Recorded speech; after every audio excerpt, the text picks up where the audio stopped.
Bueno, muy buenas tardes, ¿cómo están todos?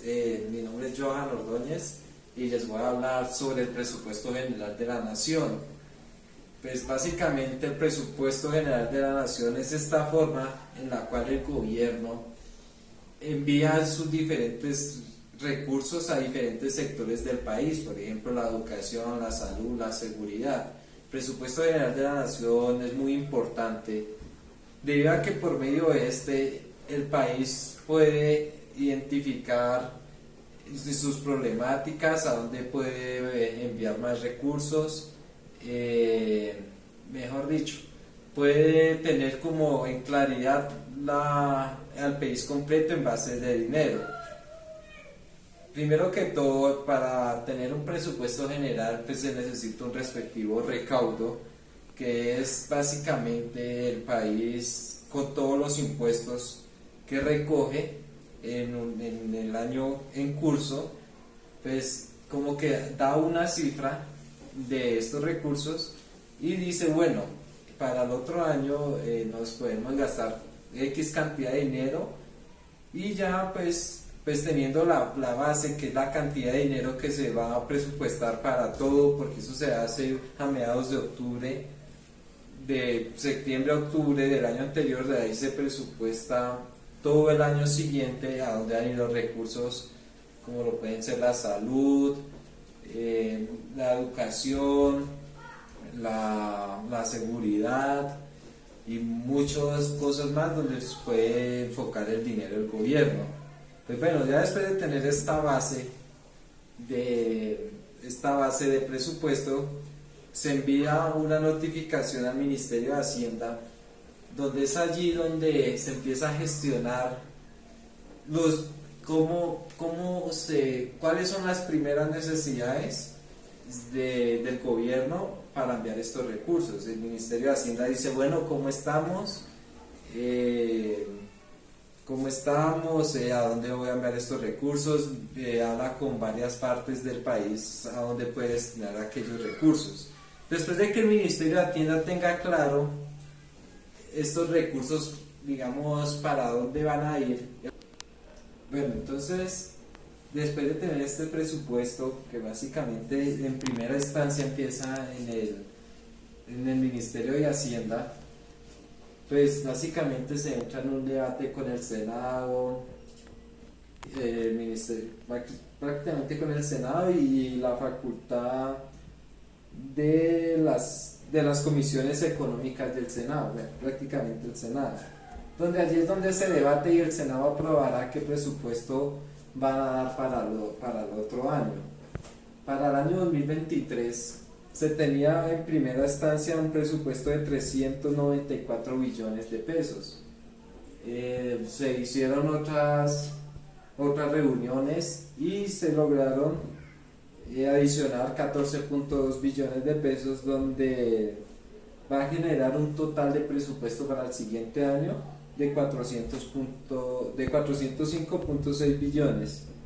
Entonces, que la idea de este presupuesto es para promocionar el nuevo proyecto de nuestro presidente Gustavo Petro de Colombia, donde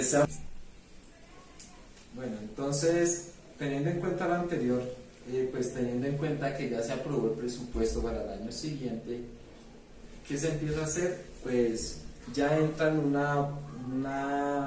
un grupo especializado a distribuir estos recursos, que pues digamos que ahí van a elegir mediante los departamentos, municipios, a qué parte de cada o a qué sector o a qué ministerio inclusive del país se van a distribuir estos recursos. Teniendo en cuenta este año como referencia, estamos viviendo que el país está sufriendo por una inflación que ya va superando el 10%. Por tal motivo, pues esto afecta bastante el presupuesto, porque como saben, pues todo empieza a subir de precio y la calidad de vida empieza a bajar. Entonces, en estos momentos el gobierno está analizando todo este tipo de situaciones, debido a que se nos viene en cuánto va a quedar el mínimo para el otro año, se nos viene los temas importantes que son la producción interna y puede afectar bastante el presupuesto debido a que digamos que cada ministerio va a tener asignado el presupuesto. Digamos que el Ministerio de Agricultura, pues dependiendo de los planes y del gobierno actual, pues va a tener X cantidad de presupuesto. Básicamente así se distribuye el presupuesto del país. Teniendo claro lo anterior, entonces les voy a decir cómo se distribuyó el presupuesto para el año actual, el que estamos cursando. Entonces nos dice que en educación se presupuestó 49.5 billones de pesos, en defensa y policía 42.6 billones de pesos, en salud y protección social 41.9 billones de pesos, en trabajo 34.7 billones de pesos, en hacienda 24.3 billones de pesos y social y reconciliación 23.2 billones de pesos. Entonces, como lo estamos visualizando, bueno, teniendo en cuenta estos presupuestos para el año actual, pues nos damos cuenta que mirando el presupuesto de la educación, pues realmente es muy bajo, ya que son 49.5 billones de pesos, de los cuales pues el 90% de este presupuesto se va para el pago de los salarios de los profesores. Digamos que aquí se ve una gran preocupación debido a que el gobierno y las expectativas de Colombia es llegar a tener una educación única de jornada de 7 de la mañana a 3 de la tarde, pero para esto pues se necesita muchísimo dinero debido a que necesitamos más infraestructura.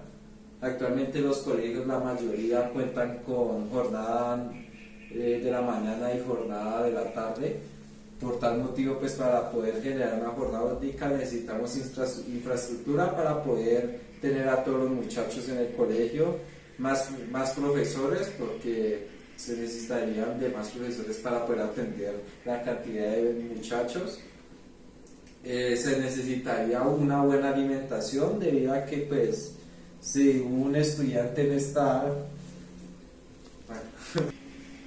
debido a que si un estudiante no está bien alimentado, pues obviamente no va a aprender lo mismo, su cerebro no va a funcionar igual y pues va a caer, digamos, este nivel de la educación.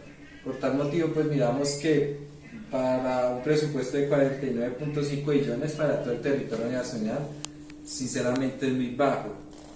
Otro que podemos analizar es el de salud y protección social, donde hay un 41.9 billones de pesos. Pues también es un presupuesto demasiado bajo teniendo la situación actual del país, debido a donde hay hospitales que les hace falta instrumentos, infraestructura, personal. Vemos, digamos, ahorita en tiempos de pandemia, miramos cómo colapsaron los hospitales a base de lo mismo, debido a que no teníamos los instrumentos necesarios para atender todos los pacientes.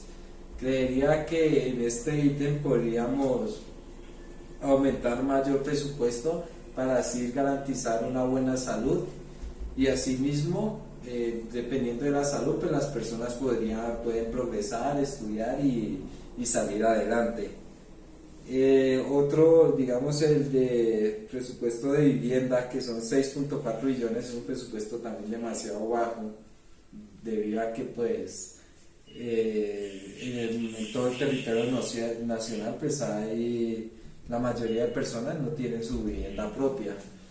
Pues digamos que la idea de este presupuesto es como subsidiar a estas personas digamos a personas que entren en estos beneficios para que puedan conseguir su vivienda fácilmente. Y pues por mi lado eso sería todo. Bueno, entonces ya conocimos un poco, ¿cierto?, sobre cómo está conformado el presupuesto general de la nación. Pero ¿en qué nos afecta el diario de ver a nosotros? Sí, nuestro compañero nos decía que pues hay rubros destinados a diferentes carteras que pues intervienen directamente en nuestro diario vivir, como son la salud, la educación, la seguridad, la cultura, ¿sí? Pero ¿qué pasa en nuestro país con esas carteras? Hay carteras que se tienen un monto mayor asignado a otras, cosa que ha sido polémica por muchísimos años. ¿Esto qué causa? ¿Causa desigualdad en el país? Sí, sí causa desigualdad, porque digamos que carteras como la cartera de ciencias no tienen un apoyo económico por parte del país. ¿Y qué causa? Causa que el país se retrase en sus avances científicos y que pues el potencial del país baje el nivel y que pues aquellos profesionales que estén aquí pues tengan que emigrar. Y no solamente esto pasa digamos que con la cartera de ciencias, pasa con muchas otras carteras. Hace poco tiempo se abrió el Ministerio de Deportes. Era, digamos que un campo que también el país lo tenía sumamente abandonado, en donde los deportistas se tenían que hacer destacar por sí mismos, ya que el Estado no les generaba como una opción de crecimiento, como un apoyo financiero, que es tan importante pues para lograr representar al país a nivel mundial. Digamos que un tema polémico también fue hace poco lo que se dio con las deportistas, las cuales dejaron ver esa falencia en el país, en donde pues el apoyo es mínimo, casi nulo. ¿Qué podríamos decir? Que pues está distribuido, el presupuesto público de la nación está distribuido de forma departamental y digamos municipal. Ahí también existe una desigualdad, porque pues digamos que todos los departamentos no recaudan lo mismo, ¿sí? Entonces pues digamos que el avance no va a ser lo mismo. Digamos que el presupuesto que es asignado a estos municipios, departamentos, también retrasan el desarrollo de estos departamentos y municipios. Retrasan el crecimiento de su gente, que genera pues que su gente tenga que salir a departamentos y ciudades más desarrolladas en busca de oportunidades, haciendo que su origen, que su departamento, su pueblo de origen quede ahí estancado durante mucho tiempo más. ¿Y esto qué causa? Causa que en estos sitios no haya inversión, no haya trabajo, haya pobreza. Digamos que eso se ve en sitios digamos de la región pacífica, donde pues vemos que la pobreza es extrema, pero que digamos tienen un nivel de explotación alto.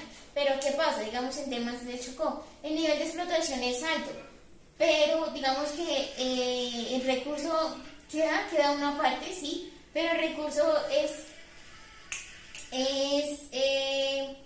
sale del país. ¿Por qué sale? Porque pues las empresas que compran el recurso primero lo compran casi, o sea, sale de la tierra y ellos mismos lo cogen. Digamos, ejemplo, esmeraldas. Las esmeraldas no se ponen en Colombia, las esmeraldas se exportan y se ponen en otros países. ¿Qué generan estos países? Un plus. ¿Un plus qué es? Un valor agregado. El valor agregado que causa, pues que digamos que esas garantías, ese porcentaje adicional que nuestro país podía ganar y que de ese valor que se pudiese obtener más grande, quedara algo para aportar al país y para que hiciera crecer, pues generara un granito de arena para estos sectores, el sector de la educación. Sector de la educación, digamos que podemos hablar del sector de la educación, que primero pues digamos que una idea de campaña del presidente Gustavo Petro fue la educación gratuita, ¿sí? Educación gratuita que pues hasta el momento no se ha planteado nada en sí, no se ha puesto un plan sobre la mesa de cómo se va a manejar este proyecto. Se planteaba hacerlo mediante la reforma tributaria que también le está dando muy duro a las personas naturales y a los empresarios. Y aunque uno diga, sí, los empresarios deben aportar al país, pero pues es que es de claro conocimiento que los empresarios son los que siempre han aportado mucho dinero al país, los que los mantienen. Hay que ver el lado contra y el lado pro. Pues el lado pro es que Gustavo Petro quiere muchísimos beneficios para la gente de a pie, para la gente de diario, Sería muy bonito, sería una utopía ideal, pero pues digamos que la situación actual de Colombia no da. La inflación es sumamente elevada, a causa de la pandemia, la que acabo de salir, quedó aún más endeudada, ya que digamos que el país, y ningún país del mundo estaba preparado para vivir tal crisis, no solo de salud, sino económica, porque esto llevó a muchas crisis, llevó a que las empresas fracasaran, a despidos masivos, a demasiadas cosas. Entonces, pues llegar a a consolidar y a aprobar una reforma tributaria que pues busca recaudar gran dinero, pues es un golpe duro a los empresarios, porque pues los que lograron sobrevivir a la pandemia salieron endeudados y decir, Michka, tengo que pagar más impuestos. O sea, ahí es donde los pone a pensar, ¿es factible seguir con mi empresa, con mi emprendimiento en este país? Porque pues no me están dando garantías, mis garantías son pague, pague, pague. Y sí, creo que es necesario reinfraestructurar el sistema de recaudo. ¿Por qué? Porque el sistema de recaudo acobija a empresas que pues podrían aportar un poco más, digamos, a aquellas empresas que venden en dólares, y pues digamos que gracias, digamos, en la actualidad esas empresas que están en dólares pues están ganando más, ¿sí? Están ganando muchas garantías, tienen muchas garantías, pero que al momento de declarar sus dispuestos las tarifas los acogen en ¿qué? Digamos, en pequeños porcentajes, su aporte al país son pequeños porcentajes de lo que ganan. Y hay empresas nacionales que pues digamos que por lo que hacen pues son pequeñas, pero están acobijadas a lo que su actividad les rige, ¿cierto? Y según siendo eso cierto, están aportando demasiado al país, cosa que les hace pensar eso. ¿Es bueno o no continuar con la empresa en el país? Entonces digamos que ahí es donde volvemos en el contra de la reforma tributaria. ¿El contra qué es? Que si le damos muy duro a los empresarios, a los emprendedores del país, ¿qué podemos causar? Desempleo. ¿Por qué? Porque pues van a decir, no, aquí no es factible invertir.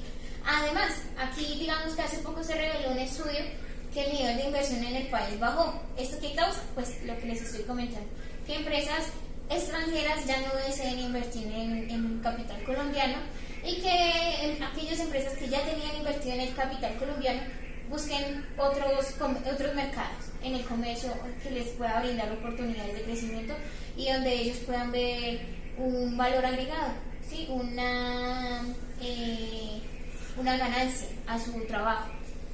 Entonces, ¿qué pienso yo? Pienso que pues digamos que en Colombia muchas de las ideas de campaña que tenía Gustavo Petro no se pueden realizar. ¿Por qué? Porque pues el sistema económico no la soporta. No la soporta ni ahora ni antes, porque el sistema económico siempre ha estado en decadencia. No solo por la pandemia, tampoco digamos por la inflación. Desde siempre, desde que ha existido la corrupción en el país y se han robado millones y millones de pesos, siempre ha existido la decadencia económica. Y hasta que no haya se crea un sistema de control y vigilancia que realmente castigue a los corruptos, el país no va a hallar un avance, no va a hallar un crecimiento. Y pues digamos que ahí es donde se tiene que pensar. Lo poco que recaudamos, los supuestamente representantes de la gente, nuestros funcionarios públicos, se lo roban. Descubrimos el robo, digamos caso Minitic, se robaron 70.000 millones de pesos. El proceso sigue ahí, sigue quieto, no se ha sancionado a nadie, no se ha pronunciado nada. Los 70.000 millones de pesos se perdieron, no llegaron a los niños, no llegaron a la conexión virtual que se necesitaba. Y el país se quedó sin un rubro de 70.000 millones de pesos que podría servir para crear hospitales, clínicas y brindar educación. ¿Se sancionó a la persona? No se sancionó a la persona. La persona se lavó las manos en una agencia y pues ahí seguimos. Y con muchos casos más como Odebrecht, en donde Hidroituango y otros más que pues se podrían nombrar, y pues entre todo eso se podría recaudar entre todo lo que se han robado, se podría recaudar gran parte de la reforma tributaria que acabó de caer ante la nueva que fue aprobada hace poco. Entonces, si el país no plantea un nuevo sistema socioeconómico, digamos que el presupuesto general de la nación jamás se va a ir a cumplido al pie de la letra. ¿Por qué? Porque la corrupción no lo va a dejar, porque el endeudamiento del país no lo va a dejar, porque la inflación del país no lo va a dejar, y por muchos otros términos más. Entonces es un tema que pues la sociedad debería tener día a día presente, pues ya que nos afecta a todos. La economía es algo que nos rodea diariamente y al cual debemos prestarle atención.